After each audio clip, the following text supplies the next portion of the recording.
香港寸金尺土，面積較細嘅迷你單位，究竟應該點樣設計先至做到最慳位呢？高級室內設計師阿 J 就教大家5個地盡其用嘅魔法，突破空間限制。我係設計師阿 J。咁呢邊個空間咧，你見到啦，其實係一個9尺乘12尺嘅空間，可以估下入邊係容納咗幾多張床。咁咧呢邊咧，其實咧你見到呢個咧就係一個高身嘅床啦，咁由呢邊上去啦，咁呢邊就有個2尺半嘅床嘅，咁底下咧就有一張拉長嘅床啦，咁跟住底下再仲有一張紙床嘅，咁呢邊又鋪到3張嘅。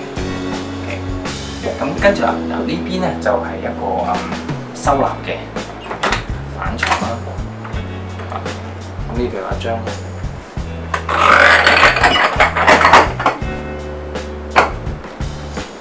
OK， 咁 total 呢度已經有4張啦。你見到啦，呢個空間咧其實係張台嚟嘅。咁我可以示範翻啦，呢個其實隱藏咗一張牀嘅。OK， 咁呢邊擺落嚟之前咧，咁呢個書咧嘅特色之處咧就唔使攞開嘅，咁會跟住張床慢慢降翻落嚟，咁就搞掂。訂做一個大嘅組合櫃，可以一次過收納鞋同埋衫。櫃門嘅顏色亦都可以配翻牆身嘅色調，咁樣櫃門就會好似一個特色牆咁啦。不過有時空間所限，最尾一格嘅櫃嘅闊度呢可能會較窄。咁大家可以考慮嘅係安裝一個路軌，將佢改成抽出式設計，咁就可以掛翻啲衫啦。要增加鞋櫃嘅收納量，就可以加厚個櫃門，換取一啲儲物空間。鞋櫃嘅深度呢係可以做到18至20寸，咁就可以擠到2層嘅鞋架。鞋嘅編排亦都非常之講究，橫放呢會較直放更加能夠善用空間。